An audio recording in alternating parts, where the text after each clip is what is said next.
KillingSpree, and I am just going to fix Starboard before we get into this. Yes, big love to everyone. Okay, well, getting into this, guys, here on Neoplanet S, it is Game 4, and it's funny here in the top right corner of the map is going to be none other than the Orange Protoss, the Panda Protoss. It is desRow, playing for Team FXO. Indeed. Shout out to all his fans tuning in. And his opponent in the bottom left-hand corner, spawning as the Red Zerg from KillingSpree, it is Jig. Can he be the missing piece to the puzzle that is taking down desRow? No, I'm sorry, that was too easy. I should, yeah. All right. F10, quit, Alt F4. But no, really, guys, desRow has been playing a really strong game. I don't know if anyone's tuning in just now seeing it. KillingSpree has been playing very good as well. Like, I really can't fault any way that KillingSpree has played today, but the reality is desRow's just been playing that little bit extra better. Yeah, I mean, although there's been little kind of kinks in his armor, like you said earlier, that he's just been solid enough that he's been able to take down the Terrans that have been at his knees. We also just saw him take out a Protoss as well, and now we have all matchups versing against him, so can the Zerg do it? We'll have to wait and see. Standard old pool, no kind of crazy early shenanigans, anything like that. Yeah, well, here's... Actually, I just realized this is a ZVP. Back on Wings of Liberty. I don't have the pleasure of exciting Heart of the Swarm CVPs. We're going to have a very long opening here. Even though it is Neoplanet S, it is still very safe to go with the... Well, what has become the standard for Wings of Liberty. Every PvZ matchup has pretty much evolved into this point where you're going to have the Forge Fast expand out of the Protoss and the early 3 base out of the Zerg.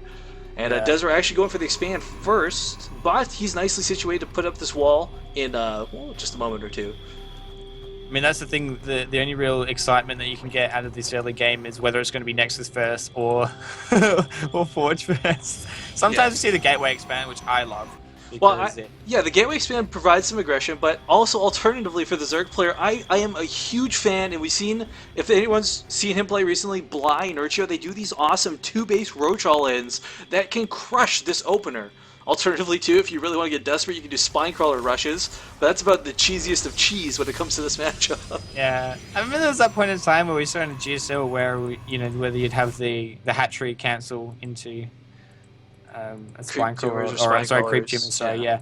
And that's pretty cool, but I feel like that hasn't really gone much. It's kind of like a little niche little thing, people are like, cool. And then they're like, wait a minute, I should just play normally. But I'm like, it's sometimes cool just to extend your creep close to the base, but I haven't seen necessarily a lot of... I saw a few games where, as we do have a third base coming down from Jig, which is fine because he saw the Forge, but saw a few games where we had a Spinecrawler push out the front of a Forge expand, which is pretty cool, but haven't seen too many.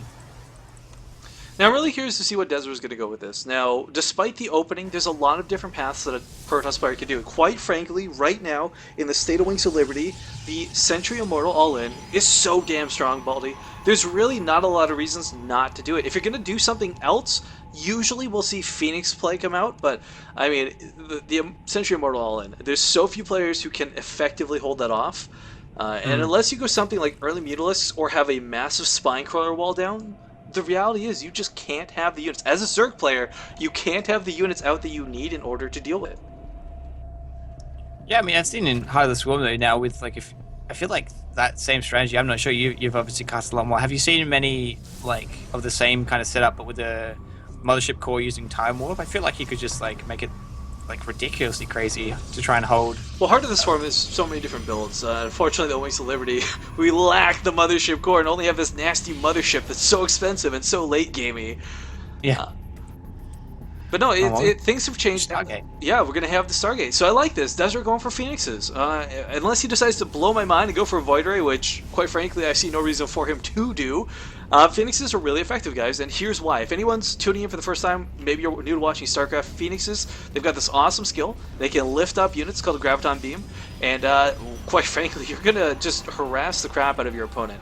As a Zerg player, you're going to put down Spore Crawlers, but Spore Crawlers are only so good because they really can't kill a Phoenix. It's going to lift up a unit. By the time the shields are gone, it's going to move right out of there. And actually, desRow is going to blow my mind, Baldy. He's going for a Void Ray. This is going to be so cool. So weird, but so cool. It's been a while since I've seen that. We used to see it, like, way back when you'd start with the Void Ray, move it across the map, and by the time that a couple of Phoenix joined up with it, you could have quite a potent attack. Void Ray chipping away at the the queens and everything like that. But I'm really looking forward to seeing what desRow has in store because he's actually going. He's queued up a second Void Ray. So yeah, I was gonna say, okay, a Void Ray is nice, especially if you get a couple Phoenixes pair with it. But desRow just going with the Void Rays. Now, here's the thing: these are effective. Don't get me wrong; these are still Wings of Liberty Void Rays, so they are very deadly once they charge up, regardless of what you're fighting. But the problem is they're also very weak until they charge up. So if KS Jake's got some Spore Crawlers, several Queens out, he could easily hold this off, unless desRow pairs it with a lot of units. And actually, wow, Baldy, we have 6 gateways coming in now too. Yeah, so desRow, 7-gate Void Ray. It's pretty exciting. Yeah, this is going to be a really strong push from desRow. And actually starting to clean up the Overlords too before moving out, so I mean, really nice. Going to take and strip that map control away from a Zerg player. He's got some creep spread going, which really you want to do on this map because there's only 2 main corridors in which you can get to your opponent's base. And if you've got creep there, you're going to know it's coming. We do have Jig now making a few Spore Crawlers, having a few Overlords being killed. He knows it's on the way. We do have... Are we gonna? Yeah, I was gonna say I would not be surprised to see the Hydralisk Den come out. And the great thing about this, depending how much he commits to it, is like we've got a third base. What? Yeah, desRow's playing this very bold right now. Void Rays and a third base. But you know what the reality is? Look at the Zerg base Baldy. He's teching up. He's droning up. He has almost no actual units on the field. 1 Zergling, 3 Queens. Jig is gonna suddenly find himself in a world of hurt.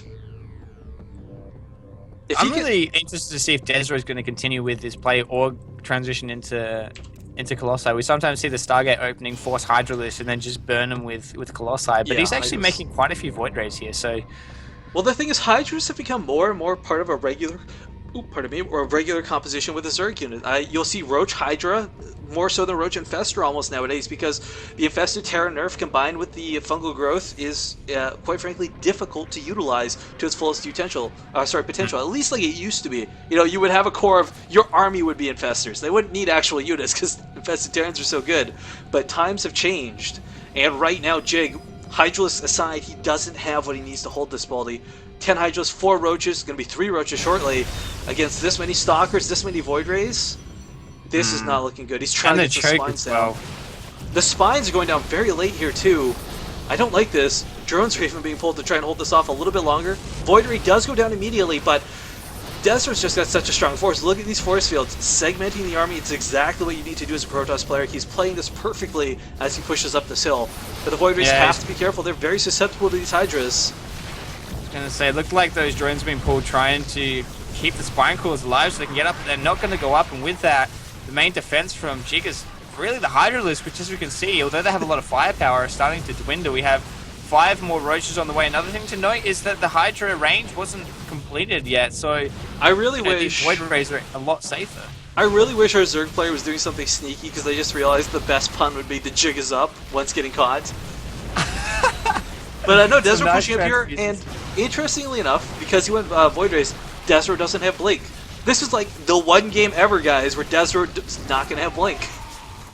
There's 2 Void Rays, but they're starting to get low on health. But most of the... Looks like Jig not focus firing, though, so... Actually, as long as this last Hydras and Queen get taken out, there's no anti-air, and desRow could take out every single one of those Roaches with just 2 Void Rays. But, pulling back like that is going to allow the Spore Crawler to reposition. I like the fact that the Void Rays is using the rocks to charge up. Unfortunately, only 1 remains. The Queen needs to go down. It's so low, Baldy. And now this Void Ray... And desRow actually, he canceled that third base he was putting up behind this. I think really wanted to end this game, but this is not working out for him, Baldy, and I'm quite shocked. desRow with the charge up, these Roaches are going to go down a lot quicker, but there are a lot of Roaches still here.